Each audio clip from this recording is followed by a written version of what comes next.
Herkese merhaba, kanalımıza hoş geldiniz. Bugün hep birlikte bu videomuzda Stradivarius su şişesi kılıfından yapacağız sizin için.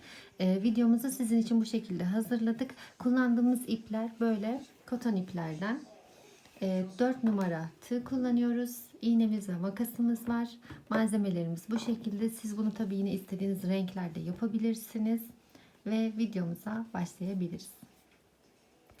Modelimizin başlangıcında önce sarı ipimizle papatyamızın orta kısmını yapacağız. Bunu yaparken de ilk olarak sihirli halka yapıyoruz. Sihirli halkamızın içerisine şöyle 1, 2, 3 tane zincir çekiyoruz. Daha sonra bu sihirli halkanın içerisine ikili trabzan yapıyoruz. Toplam 12 tane olacak şekilde ikinci trabzanımızı yaptık. Trabzan yapıyoruz. 3,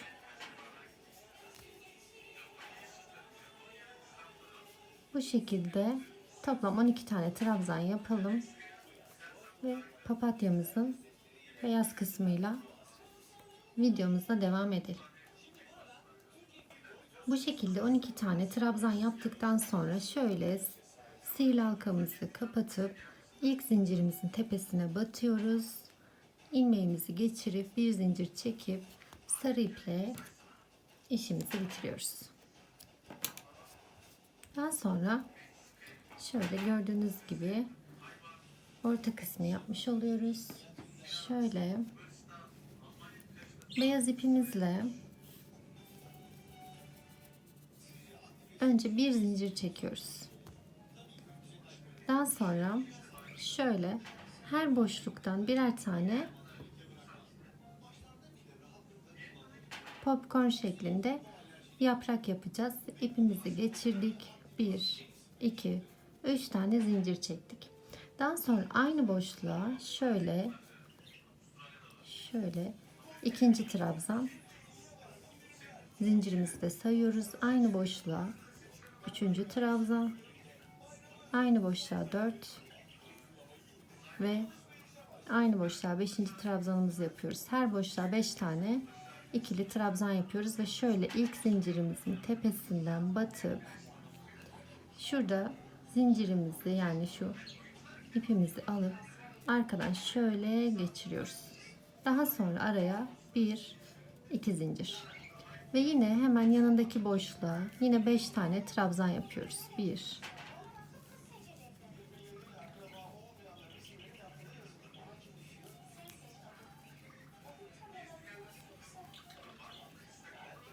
ve 5. trabzanımızı yapıyoruz. Yine aynı şekilde şöyle ilk trabzanımızın tepesinden batıp ilmeğimizi şöyle arkadan geçiriyoruz ve araya 2 zincir. Bir kere daha beraber yapalım.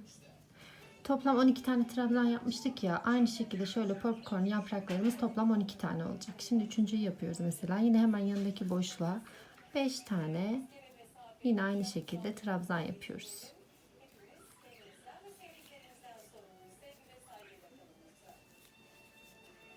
Bunun ölçüsünü siz yine istediğiniz gibi ayarlayabilirsiniz. Şöyle 5.'yi de yapıyoruz. Ve yine ilk trabzanımızın tepesine batıyoruz.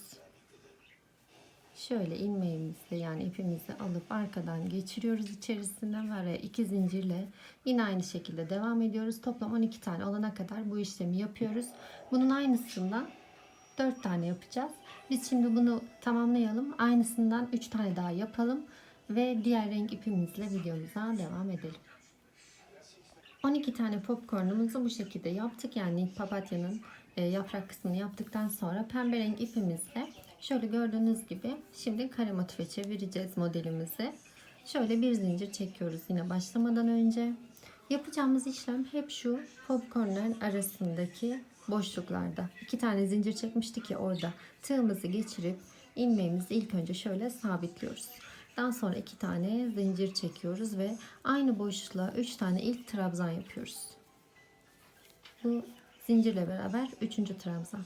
Daha sonra araya 2 zincir çekiyoruz. İlk köşe kısmını yapacağız. Aynı boşluğa yine 3 tane trabzan. 2 ve 3. İlk köşeyi bu şekilde yapmış olduk. Daha sonra hemen yanındaki boşluğa yarım trabzan yapıyoruz. Yine aynı şekilde aynı boşluğa bir yarım trabzan daha, aynı boşluğa bir yarım trabzan daha. Hemen yanına tekrar aynı boşluğa, bu boşluğa yani 3 tane yarım trabzan, 2 ve 3.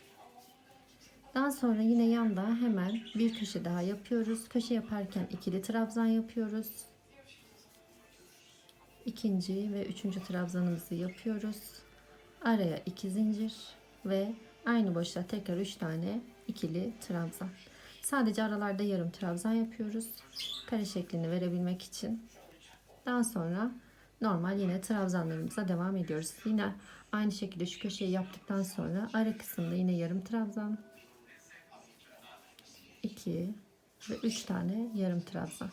Tekrar yanına yine aynı şekilde 3 tane yarım trabzan. Üçünü bir çekiyoruz.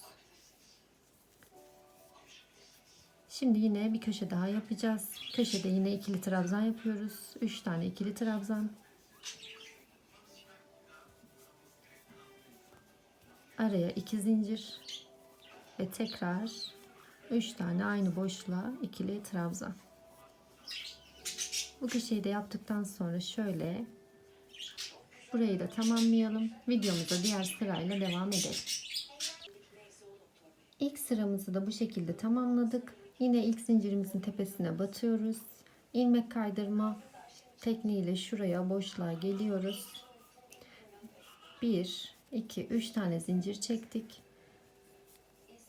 Aynı boşluğa ikinci trabzan. Köşede yine köşe yapıyoruz. Üçüncü trabzan. Araya yine 2 zincir. Ve köşede yine aynı boşluğa 1, 2 ve 3. Bu şekilde. Daha sonra buralara yarım trabzan yapıyorduk ya, artık ilk sıradaki gibi yarım trabzan değil, normal ikili trabzan yapıyoruz aralara. Şurada gördüğünüz boşluğa yine ikili trabzan. 1, aynı boşluğa ikinci trabzan, aynı boşluğa üçüncü trabzan. Tekrar yine hemen yandaki boşluğa 1, 2 ve 3. Üçer tane ikili trabzan aralara yine. Burada da yine aynı şekilde şöyle boşluğumuza 1, 2 ve 3. Köşe kısmına geldik, yine aynı şekilde boşluğa 3 tane ikili trabzan yapıyoruz ilk köşemizde. Daha sonra araya 2 tane zincir çekiyoruz ve yine aynı boşluğa 3 tane trabzan. Bu şekilde bu sıramızı da bitirelim. Sıra sonunda şöyle videomuza devam edelim. Sıra sonuna geldik. Şurada son gördüğünüz gibi boşluğumuza yine aynı şekilde 3 tane ikili trabzanımızı yapıyoruz.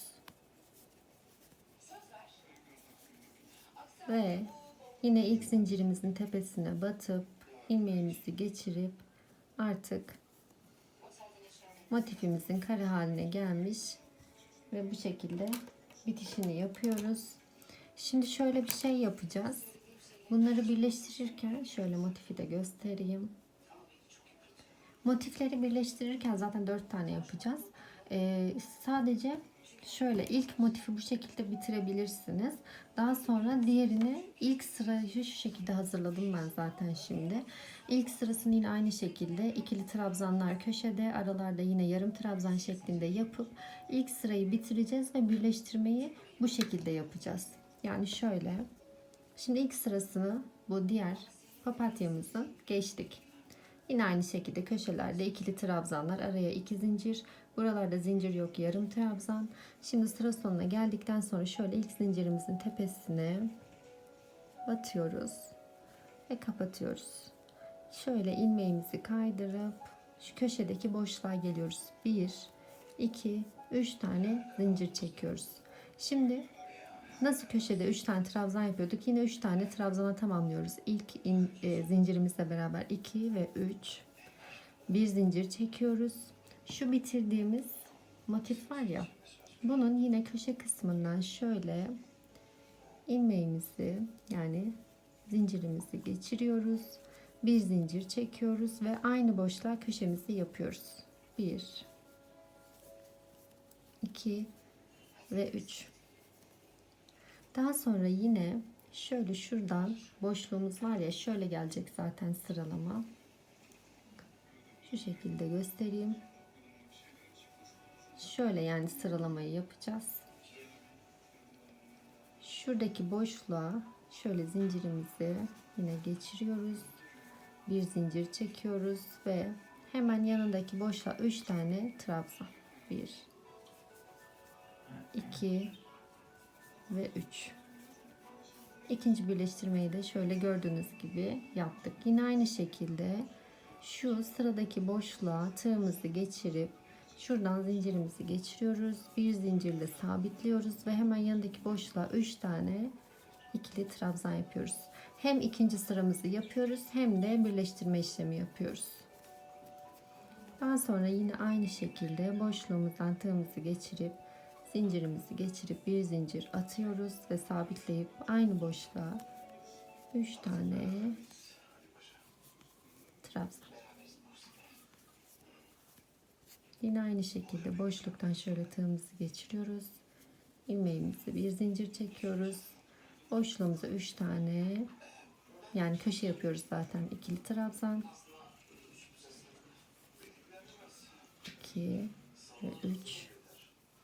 Daha sonra bir zincir çekiyoruz. Arada 2 zincirimiz vardı ya, bir zinciri çektikten sonra zaten bakın köşe kısmına geldik ya, köşe kısmından şöyle yine ilmeğimizi geçirip bir zincir çekiyoruz ve köşe kısmına 1, 2, 3 tane yine trabzanımızı yaptık ve gördüğünüz gibi motifimizi birleştirdik. Şöyle göstereyim. Şimdi aynı şekilde şöyle bu sıramızı geçiyoruz. Nasıl yapıyorduk? Yine boşluklarımıza ikili trabzan, 2, 3 tane ikili trabzan, yine aynı şekilde boşluğa 3 tane ikili trabzan,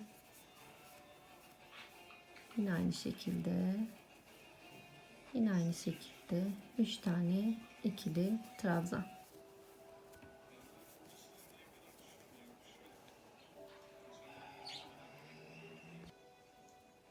İpi koparmadan buradan yine birleştirmeye devam edeceğim. Şurada gördüğünüz gibi köşeye geldik. Köşeye yine 3 tane ikili trabzan yapıyorum.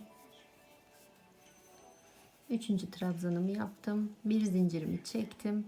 Şöyle yuvarlak bir şekilde yapacağımız için hemen şuradaki köşeden yine ipi geçirip şöyle bir zincirle sabitleyip yine aynı şekilde 3 tane köşe kısmına trabzan. 2 ve 3. Gördüğünüz gibi birleştirmeye başladık.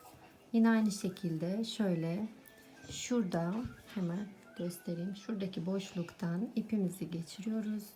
Bir zincir çekiyoruz ve hemen yanındaki boşluğa 3 tane ikili trabzan.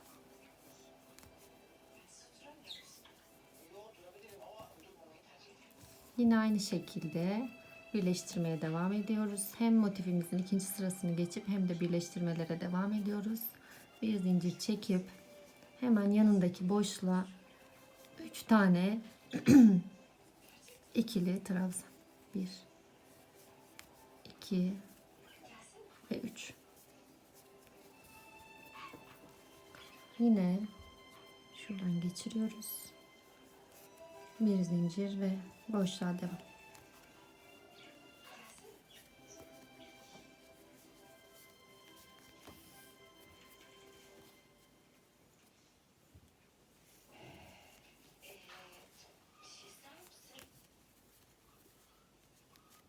Son sıraya geliyoruz. Şurada köşede son birleştirmemizi yapıyoruz. Bir zincirimizi çektik. Yine köşe kısmından şöyle ipimizi geçirdik. Bir zincir ve köşeye yine 3 tane trabzan. 3. Şöyle gördüğünüz gibi birleştirdik motifimizi. Şimdi burayı bir sıra, yani zaten şurada, hatta beraber yapalım bunu da. Hem biraz detaylı olsun. Daha böyle yeni öğrenenler için de 2 3 tane yaptık. Hemen yanındakine yine 3 tane. 3. Hemen şurada son boşluğumuza da yine 3 tane ikili trabzan yapıyoruz ve böylelikle ilk birleştirmemizi de yapmış oluyoruz. Yine ilk zincirimizin, hatta şöyle batalım, arasından geçiriyoruz. Bir kere ilmek kaydırıp bir zincir çekip şöyle ilk iki motifimizi birleştirmiş oluyoruz. Bu şekilde gördüğünüz gibi motifimiz birleşti.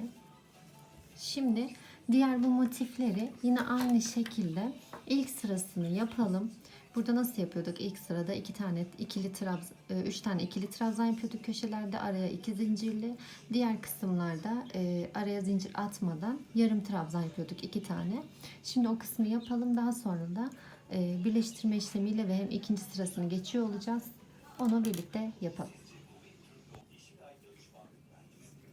Diğer motifimi de bu şekilde hazırladım. Sıra sonuna geldim. Buradan itibaren beraber yapalım diye yine sıramı kapatıyorum.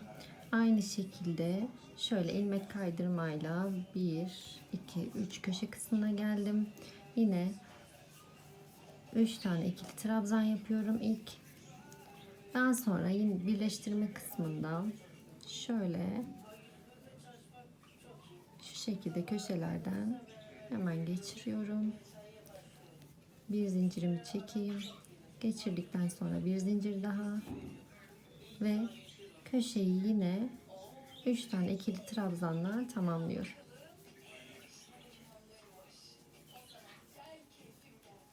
Birleştirme işlemini ilk başladık. Yine sıradaki boşluktan ipimi geçirip bir zincir çekiyorum.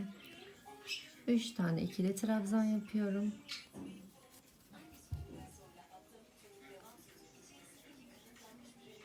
2 ve 3 tane ikili trabzan.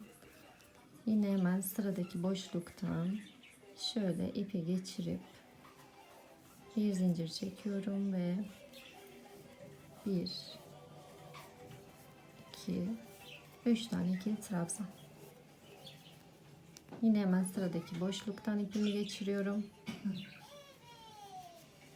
Bir zincir ve hemen boşluktan 3 tane ikili trabzan yapıyorum.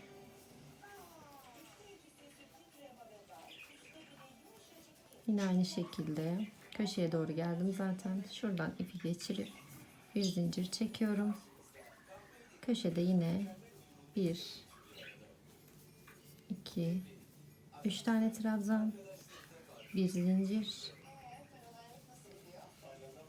Hemen şuradan şöyle geçirip bir zincir çekip köşe kısmını bitiriyorum. 1 2 ve 3.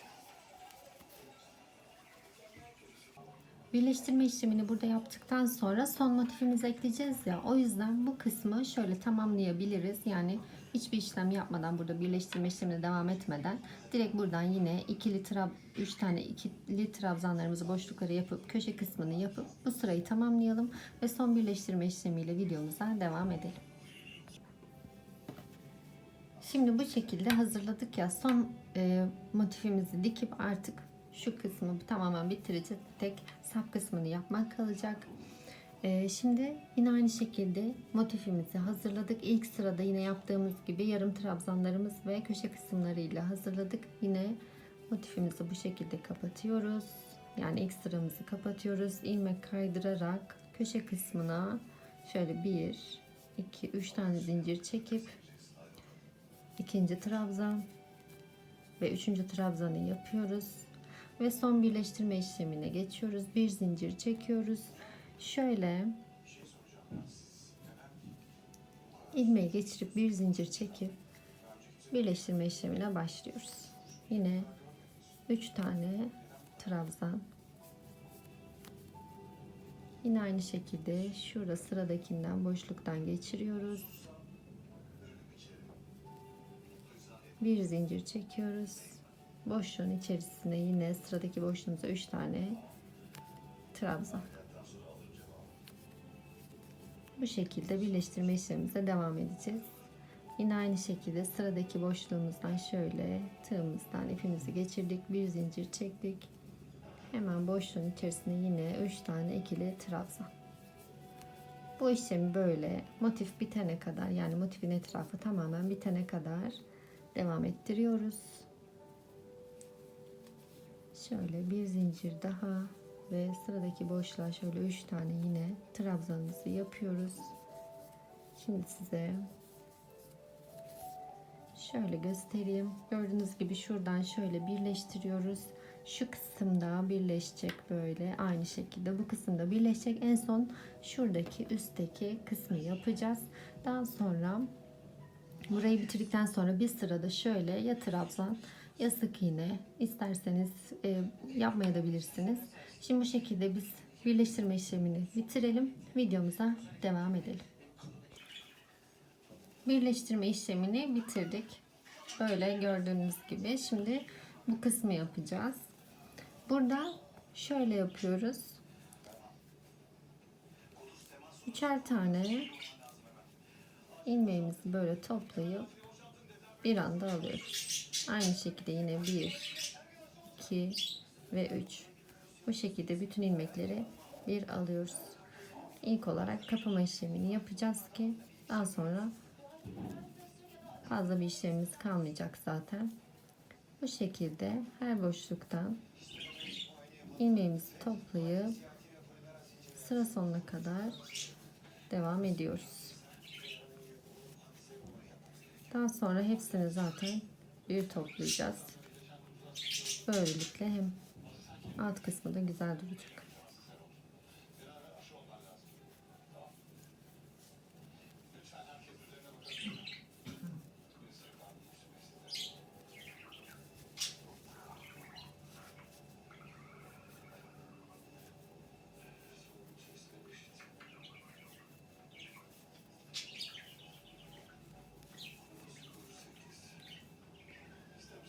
Şimdi bu şekilde böyle ipimizi çıkarıyoruz. Şöyle iğnemizle geçirdikten sonra hepsini toplayacağız.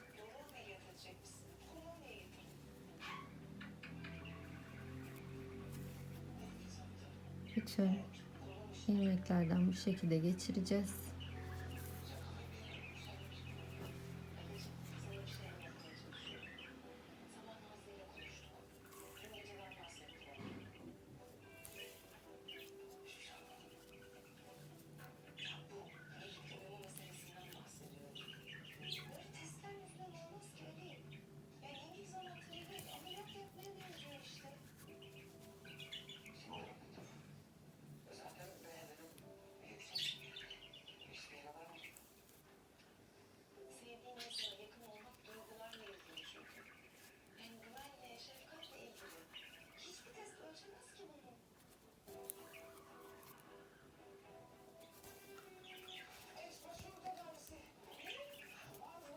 Ve böyle hepsini topluyoruz. Şöyle ipimizi sabitleyeceğiz. Ve alt kısmı da bitmiş oluyor. Burayı da tamamlayıp sıradaki işlemimize geçebiliriz.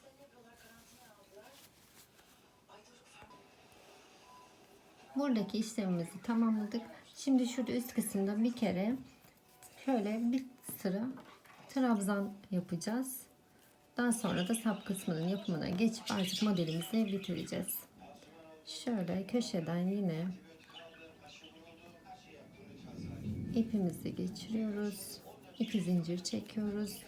Ve her boşluğa şöyle birer tane trabzan yapabiliriz.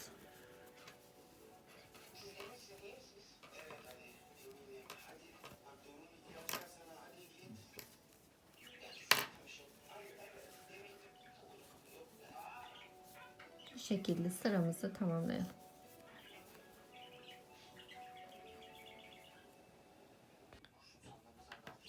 Sıramızı tamamladıktan sonra şişemizin kabı hazır. Şimdi askısını yapacağız.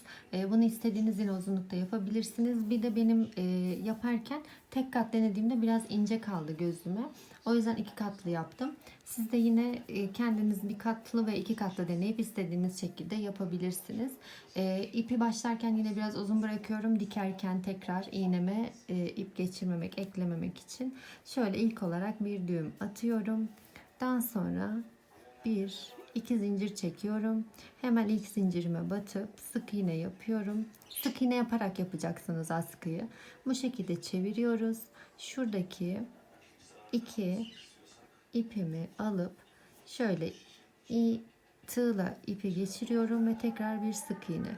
Aynı şekilde tekrar çeviriyorum. Yine şu köşedeki 2 tane ipi toplayıp, İlk sırada biraz zor olabilir. Daha sonra zaten ilerledikçe kolaylaşacak. Yine sık iğne. Tekrar çeviriyoruz. Aynı şekilde şuradaki gördüğünüz gibi zaten köşelerden çıkacak. Böyle sık iğne yaparak, çevirerek askınızı istediğiniz ölçüde yapabilirsiniz. Ben şimdi bunu biraz ilerlettikten sonra size ölçüsünü de göstereceğim. Bu şekilde çok basit. İstediğiniz diğer çantalarınızı da, ördüğünüz çantalarınıza da bu şekilde askılar da yapabilirsiniz. Penye iple yaptığınız çantalarınızda da çok şık durur. Şimdi bu şekilde ben bunu ilerleteceğim.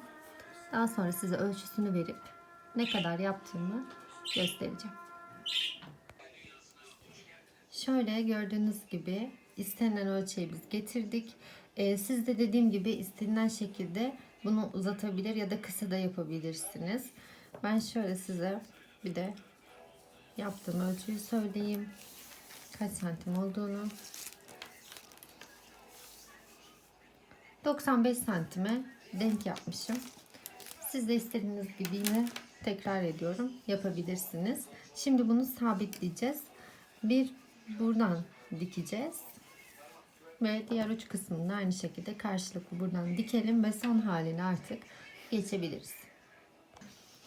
Sap kısmını da diktikten sonra kılıfımız bu şekilde hazır.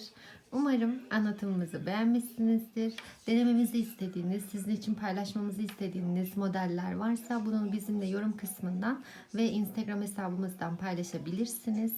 Tekrar yeni bir videoda, yeni bir modelde görüşmek üzere. Deneyeceklere şimdiden kolay gelsin diyoruz. Hoşça kalın.